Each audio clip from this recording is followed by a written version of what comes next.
Falemdojmë Allahun Azza wa Jall, I cili na begatoi dhe na veçoi dhe na lartësoi, ku na bëni pjesë të fesë së lartësuar të Tij, fesë së zgjedhur të Tij.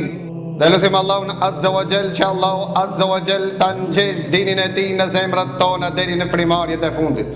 Pse Islami nuk mposhtet kurrë. Thot Allahu Azza wa Jall në Kur'anin e Kerim: "Wala tahinu wala tahzanu wa antumul a'launa in kuntum mu'minin." Mos u likështoni, mos u djeptopsoni, mos u brengosni, mos u trishtoni, nga se ju jeni më të lartit me një kusht: nëse ju I përmbani fesë të përzgjedhur të Allahut Azza wa Jall përderisa jeni besimtar. Transmeton Imam Ahmedi në Musnedin e tij dhe Imam Tabarani Mu'jamul Kabir, ku këtë hadith Sheikh Albani e konsideron nga hadithat e mirë, që thot pejgamberi sallallahu alaihi wasallam përgëzon e këtë umet me lartësi dhe me ngritje, dhe përgëzon e me ndihmë dhe përfaqësim dhe mbizotërim të tokës. Qase Allahu Azza wa Jall ka thënë Kur'ani I Kerim: "Huwa alladhi arsala rasulahu bil huda wa dinil haqq liudhhirahu 'ala ad-din kullih walau kariha al-mushrikun." Allahu Azza wa Jalla ka dërgu pejgamberin e Allahut me një mesazh të lartë. E ka dërgu Allahu Azza wa Jalla pejgamberin e Allahut me udhëzim dhe me fe të vërtet. Pra thot Allahu Azza wa Jalla: ai që e bën të vërtetën është nga njerëz. Pra pejgamberin e Allahut e dërgoi që të ngallnjen mbi gjithë fet e devijuara, mbi gjithë fet e manipuluara, edhe pse këtë nuk dëshirojnë të ndëgjojnë ja besimtarë të I dhejtarë. Pra leo të ndërshëm për atë thonë të Ibn Qayyimi: fe Allahut Azza wa Jall asnjëherë nuk mboshtet, fe Allahut Azza wa Jall asnjëherë nuk përshtërsohet, o janë ata të cilët mboshten ata që e braktisin fen Allahut Azza wa Jall.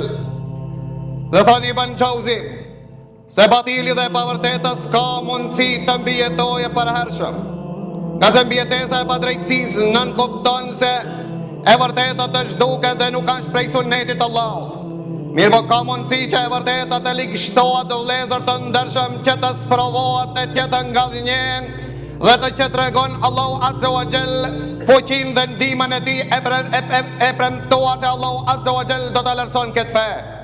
Pra thonë të Imam Ahmedi se fe Allahut Azza wa Jall ngritet në supat e burrave të sinqert në fjalë dhe në vepra, dhe fe Allahut Azza wa Jall likështohet në përmes gjuhave dhe veprave të hipokritëve dhe munafikëve.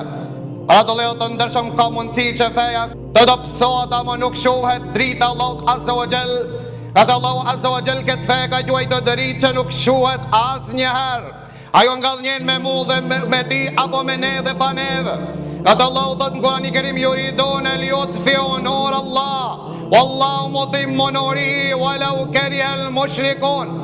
Ata dëshirojnë që ta fikin dritën e Allahut Azza wa Jall, komplote dhe padrejtësinë të një pasnjëshme, mirë po Allahu Azza wa Jall do ta plotson dinin, do ta plotson dritën e Tij, si do ta plotson dritën e vet. Ka tregu pejgamberi Allahut me një hadith që e kanë nxjerrë Ibn Hibbani dhe Imam Ahmedi, se thot pejgamberi Allahut se fe Allahut Azza wa Jall ka me depërtu dhe ka me arrit ku ka arrit dita dhe nota. S'ka me lon Allahu Azza wa Jall ndërtes, qytet, shtëpi të ndërtuar me tulla apo qoftë dhe çadër në mal në skaj të botës, vetëm se Islami ka me depërtu në këtë vend. Bardhit e Islamit, ata të cilët e përhapin dinin e Allahut, janë njëri prej dyve, ose krenohet me këtë din, pra janë thirrsa që krenohen me këtë fe. Po me çuditshme është dhe ata të cilët tentojnë ta mposhtin dhe ta luftojnë këtë fe, pa të drejtën e pat një dietar i cili u nda frik prej kësaj dunjaje, i cili thonte se Islami as sikur se topi I gomës, sa herë që të mshohet më fuqishëm aq shumë ngritet më lart. E kuptohet pse Allahu Azza wa Jall ja mundson mizorëve, atë të padrejtëve, zullumqarëve që të shkelin mbi Islamin, nga se Allahu Azza wa Jall do të don që të lartësohet fe Allahut Azza wa Jall.